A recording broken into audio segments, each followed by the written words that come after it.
Bonsoir à tous, amis de Pépitor. On se retrouve pour notre petit rendez-vous hebdomadaire. Comme d'habitude, on commence avec le disclaimer juste pour vous rappeler que dans aucun cas ce sont des conseils que nous donnons sur cette chaîne, juste une discussion et des échanges entre passionnés. Un petit rappel sur la boutique que l'on a avec les produits Michael et Tino. Et on finit par le séminaire à Barcelone qui est plein. Et on se retrouve tout de suite avec Emmanuel, dit Steve Austin. Bonjour Emmanuel, comment vas-tu? Bonjour Denis, bonjour tout le monde. Je vais très bien. La- Donc on continue un peu notre série des l'interview des petits porteurs 2 ans après, hein. On avait interviewé un peu des petits porteurs durant l'été 2020, puis sur la fin 2020. Toi, tu étais fin 2020, c'était pas l'été, hein, si je dis pas de Fin bêtises. 2020, ouais, c'est ça. Ouais. Ouais. Donc à l'époque, c'était l'embellie, tout était bien. Tout allait bien. Alors j'ai rappelé les petits porteurs, il y en a 3 ou 4 qui ont arrêté de trader. C'est tout, hein.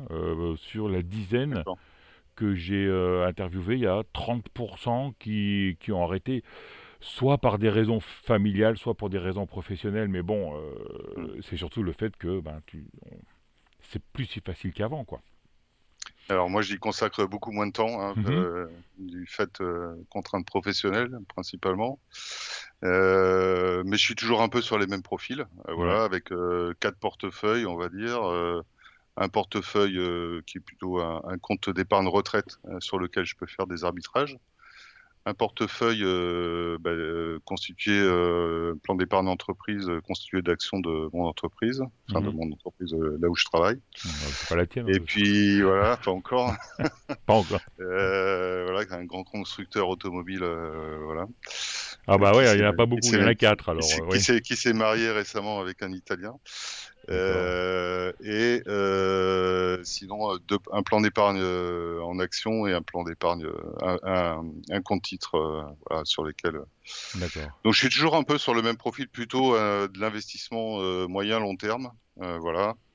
Mhm. Et Et au je niveau traite toujours un petit peu, performance voilà. 2020 par rapport aux performances actuelles, tu vois un gros changement? Toi Alors, qui es plutôt ouais. sur un investissement. Alors donc moi je l'avais partagé un peu sur Twitter. Alors j'écris beaucoup moins, mais globalement en 2022, je me suis assez désinvesti en fait. Alors j'ai eu un petit peu de bol, mais juste avant la guerre en Ukraine. Alors je vais expliquer après pourquoi. Mhm. Donc ça m'a permis de limiter la casse. Donc 2022, je suis négatif à moins 2% à peu près C'est bien, ouais. actuellement, moins 2, moins Mhm. 3%. Mais je suis en train de remonter assez fortement, hein, puisque le mois de juillet, j'ai par exemple fait plus 11%. Alors qui Donc c'est que j'ai vu passer un truc sur Twitter, je me souviens plus de qui avait dit qu'il avait fait plus 13 en juillet. Ouais, dans ouais. ces eaux-là, ouais. Donc moi aussi, juin-juillet, ça a été 2 très très bons mois, hein, qui ont permis de justement de remonter la pente.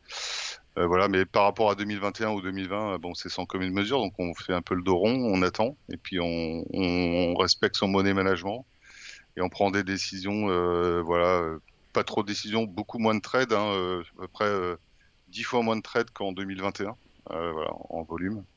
Donc C'est-à-dire que t'es pas désinvesti, tu je trades suis quand même. alors c'est un peu différent suivant par exemple sur mon plan d'épargne titre, je suis assez investi mais sur des valeurs enfin à peu près à 70%, mais sur des valeurs vraiment donc là j'ai par exemple j'ai du BIC, j'ai du CGG, j'ai rentré récemment, voilà, j'ai du Prosus. Mais c'était vraiment des trades sur quelques semaines, voilà, quelques semaines, quelques mois, et puis voilà, on va prendre ce qu'il y a à prendre. Donc Mhm. ce compte, il performe très très bien parce qu'il y a eu, j'ai aussi bénéficié de l'annonce sur EDF, donc j'étais rentré vraiment au bas et puis j'ai bénéficié. Donc c'est vrai que ce compte, il est très très positif. Il est à plus 40% sur 2022, Ah ouais, la mais vache. il a pas beaucoup en termes d'euros dessus. Donc c'est pour ça que Dommage. Mhm. la perf globale, elle est pas énorme, mais ça me conforte aussi dans ma façon de faire, parce que bah, en étant très sélectif, en choisissant vraiment quelques titres, on arrive quand même à faire des très très bonnes perfs. Mais voilà, il faut rester. Et en fait, entre le mois de février et le mois de fin avril, j'ai pratiquement rien fait en fait. Mhm. J'étais voilà. Donc je voulais un peu expliquer aux gens comment j'ai évolué aussi, qu'est-ce que je, comment je, pourquoi je trade. Enfin, donc je pense que ça peut être intéressant de partager. Ouais, ouais, oui. Alors, encore une fois, c'est pas des conseils, il n'y a pas de recette miracle. Avant tout, je voulais rappeler quand même le money management, c'est quand même très très important dans toutes les décisions. Je vois quand même sur Twitter, les gens, je pense, sont un peu plus sensibilisés à ça et font un peu plus gaffe à ça. Les stops, bah, on en met ou on en met, enfin, on en met ou on n'en met pas dans les carnets d'ordre, mais c'est important de se donner des limites à soi. Mhm. Moi, j'ai évolué. Avant, j'avais des stops dans mes carnets d'ordre. J'en mets plus. Mais par contre, je regarde en fait effectivement l'évolution des cours tous les soirs en général. Et puis si le trade passe en dessous enfin, est invalidé, je sors au marché le lendemain. Donc, C'est-à-dire que tu as, un trade mental, voilà, j'ai un stop mental. un stop Mais j'ai, mental et voilà, à valider en clôture. ouais, c'est ça. D'accord. Et parce que je me suis aperçu que finalement les stops physiques, je m'étais souvent fait sauter des stops physiques donc en journée et puis qui n'étaient pas validés en clôture. Et donc j'ai évolué depuis. Alors il y a eu beaucoup de débats sur Twitter, mais Ouais. enfin moi personnellement j'ai évolué dans ce sens et je mets plus de stop physique.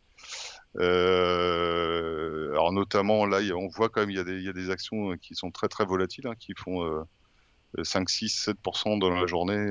Donc c'est pour ça aussi que j'ai décidé d'arrêter ça. Voilà. Et si par exemple tu dis, ben voilà, ma bougie a clôturé sous mon niveau, je vends, mais je mets un stop, je mets un ATP à l'open, et si jamais tu vois que tu as un retournement sur les indices US et que ça part vert, Ouais, tu je suis passe ton à autre, plan ou non, pas? non, je passe à autre chose. Hmm. Enfin, en général, parce que je suis plutôt sur des actions, enfin, sur du moyen terme. Donc, s'il est invalidé, bon, mon scénario est invalidé, et donc du coup, Mhm. je passe à une autre action. Il y en a tellement à regarder.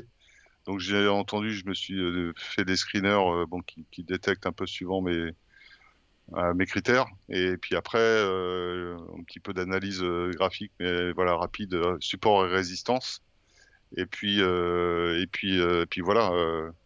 Donc j'avais mis dans la présentation, mais on va le dire à l'oral. Moi j'aime bien en fait la notion de support à résistance.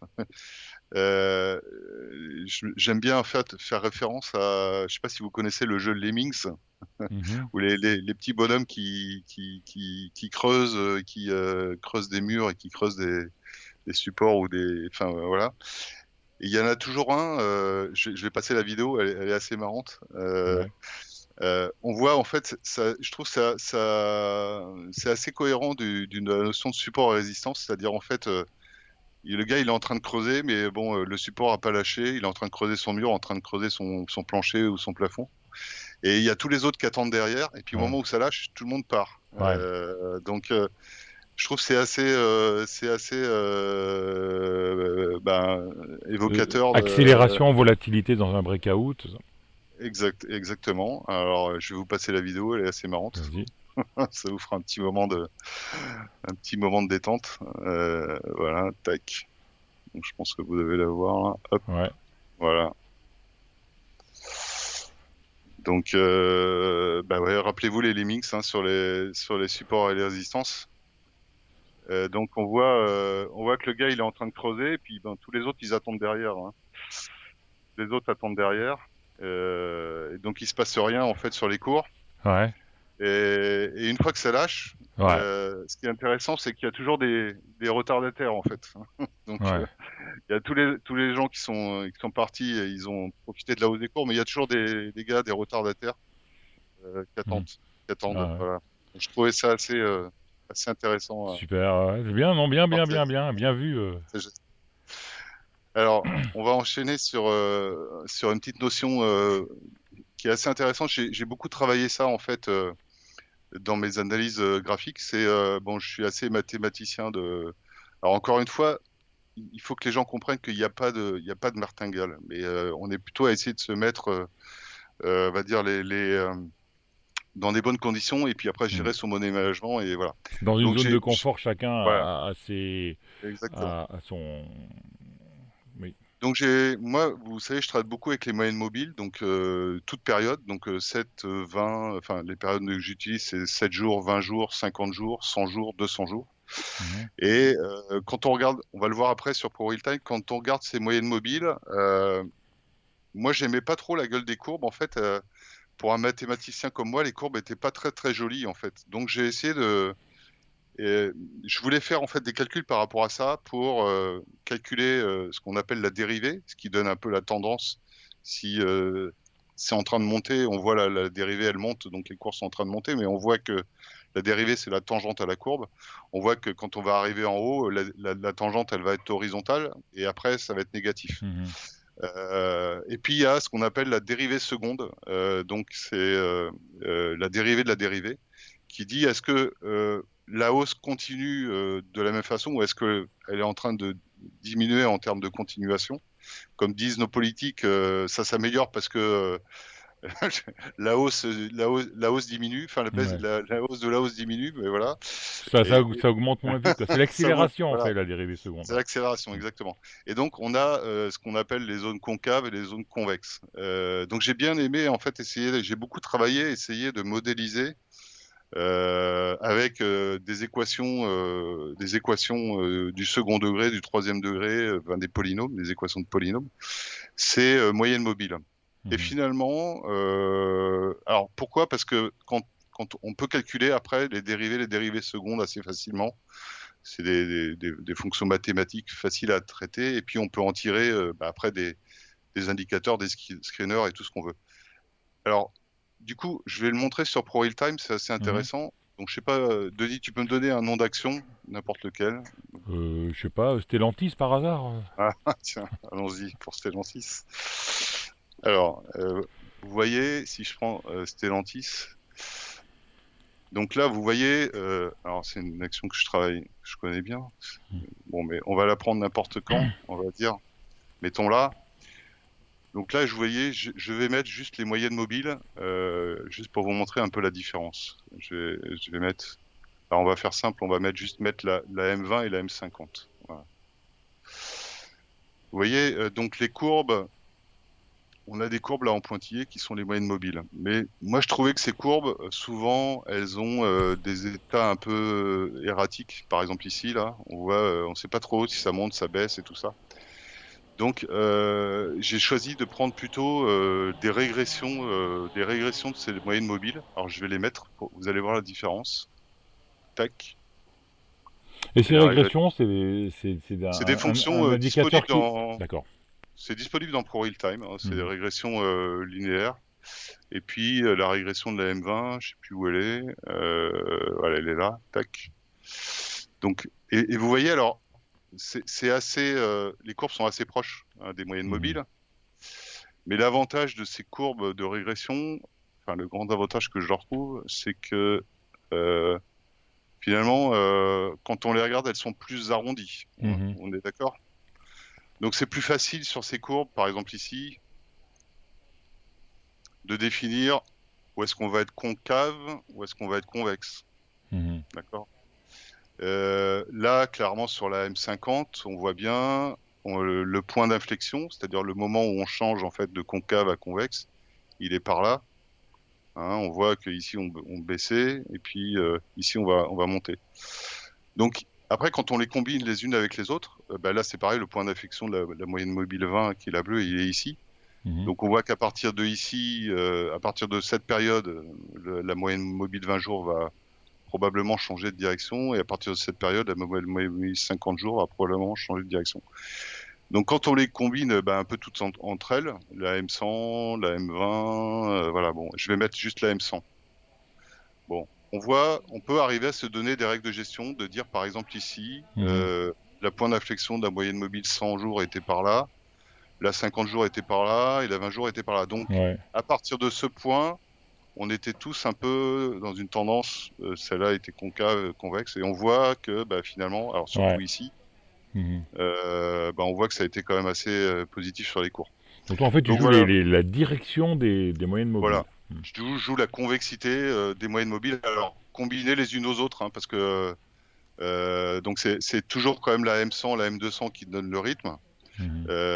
Mais on voit là par exemple, bon bah Stellantis, donc on l'avait dit ici, on voit que la moyenne mobile, alors j'ai des indicateurs en bas qui le donnent, hein, mais la M100 elle a changé de convexité par là, et puis on voit que bah, celle, ici la M20 elle est aussi, elle a changé par là, et on voit bah, qu'il y a eu ici une sortie de biseau intéressante là, que j'ai joué à l'annonce des résultats en plus. Mhm.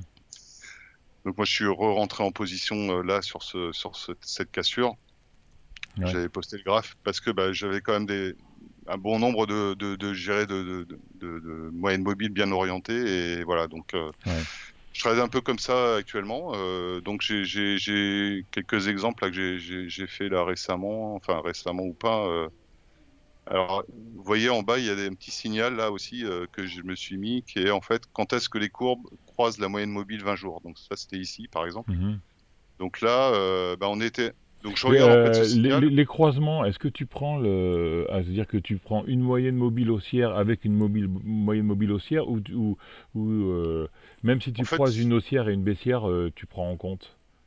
alors ouais, non, effectivement, je regarde, je regarde. En fait, j'ai un screener qui dit en fait, je croise la moyenne mobile, enfin la régression de la moyenne mobile 20 jours. Donc là, Ouais. c'est la courbe bleue.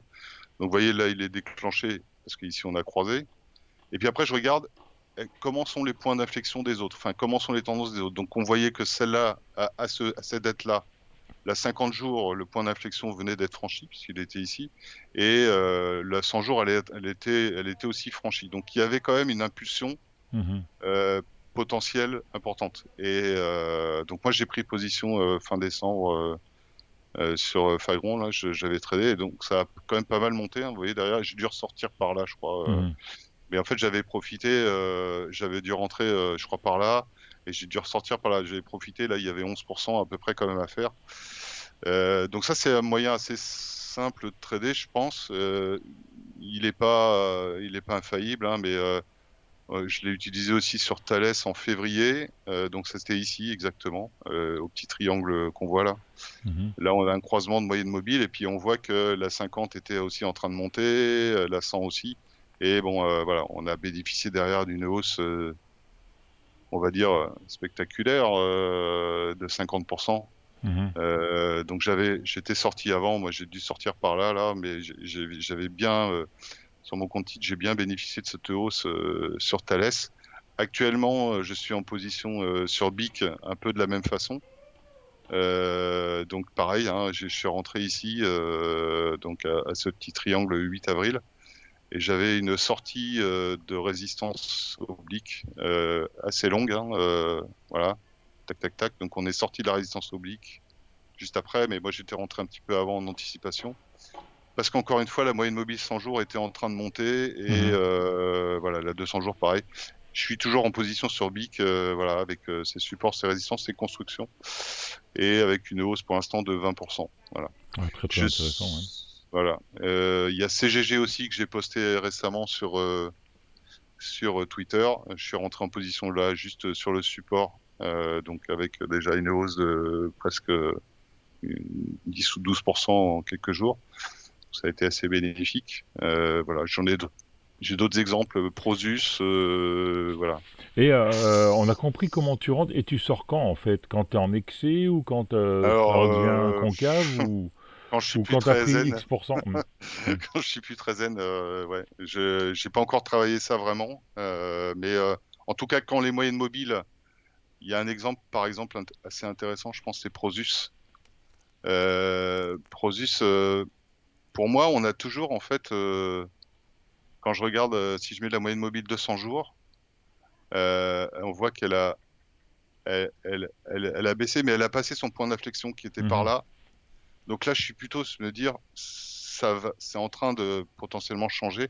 On voit que la 100 jours, la orange, elle est déjà passée convexe. Donc elle va pousser les cours vers le haut. Donc je regarde, en fait, je me suis mis voilà, un support ici par là. Si ça passe en dessous du support, je vais sortir, mais je reste quand même assez positif pour le moment sur ce titre, Mhm. parce que bah, la moyenne mobile 100 jours et la 200 jours, enfin, sont plutôt dans une tendance, je dirais, de repousser le titre vers le haut à nouveau.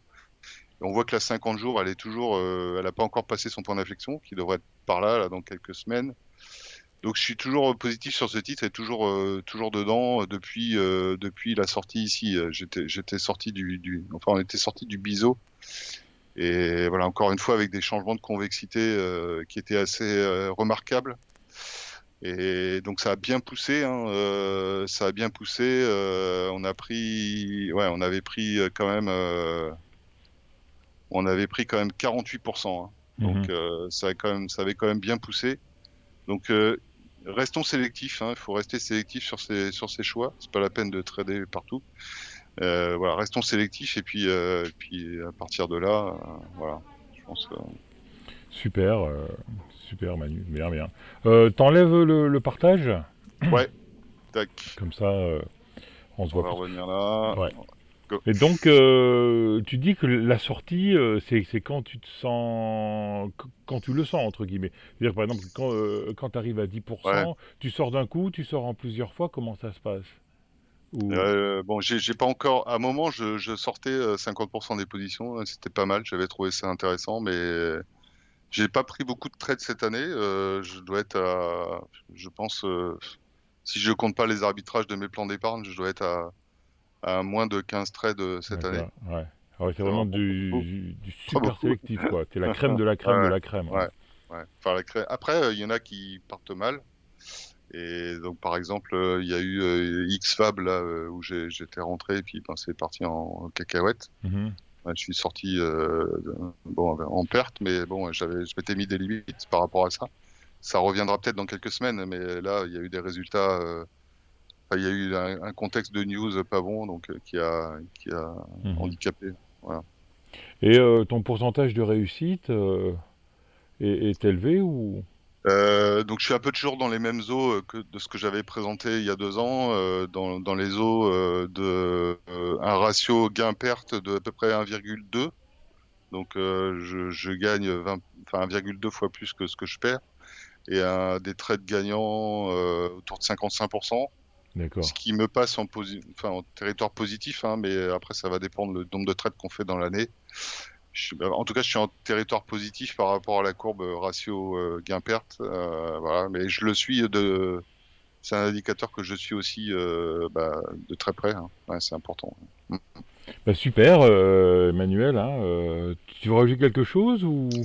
Je peux montrer la même façon sur le plan d'épargne entreprise. Je Mhm. pense que j'ai pas mal travaillé dessus et je sais pas s'il y a des gens qui ont effectivement des plans d'épargne, mais ça peut être intéressant de partager. Donc j'ai notamment voilà donc c'est un plan d'épargne qui permet de je dirais de faire des arbitrages Mhm. entre ces fonds là. On voit hein, il y a une dizaine de fonds et donc j'ai beaucoup travaillé pour essayer déjà Ah, de c'est toi qui fais l'arbitrage entre les fonds ou tu peux décider alors de il y a prendre un des actions arbitrage toi-même?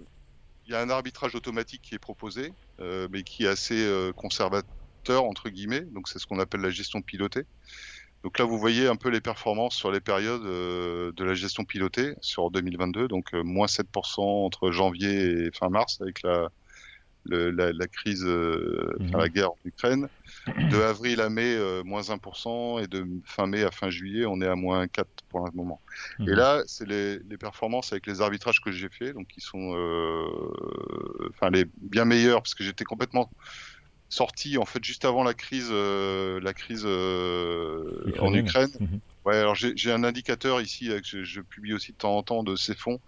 Donc je me suis mis un peu on voit ici, donc ça me dit un peu si les fonds sont plutôt bien orientés, mal orientés par rapport à ça.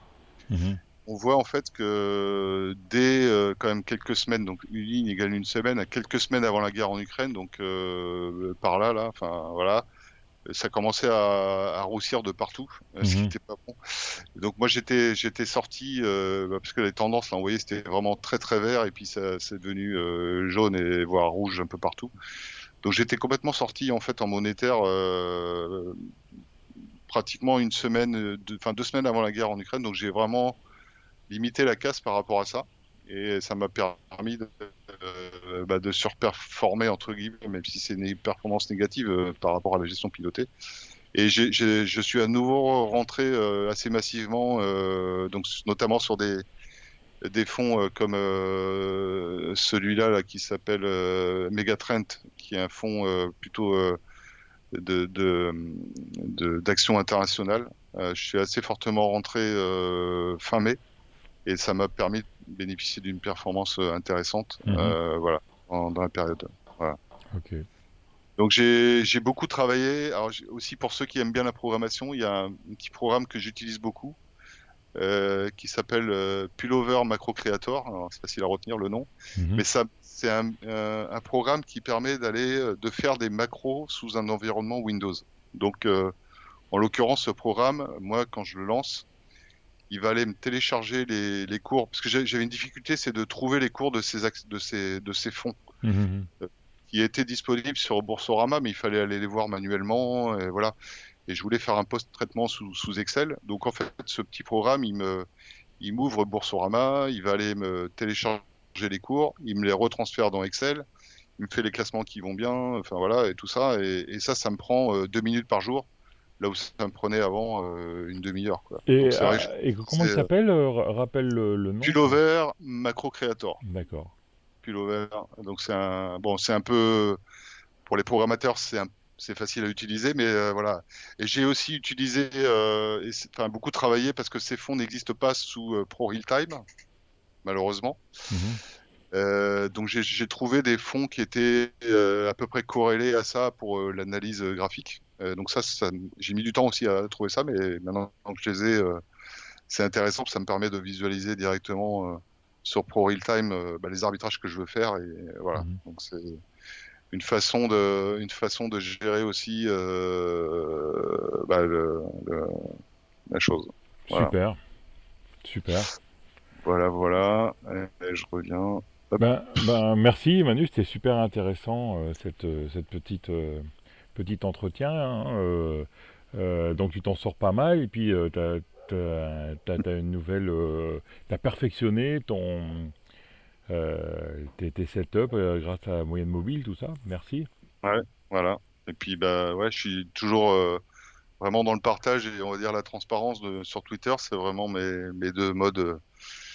Donc bon, j'accepte les critiques, mais j'aime bien les critiques constructives aussi. C'est clair. C'est important, je pense, de le dire. Ok.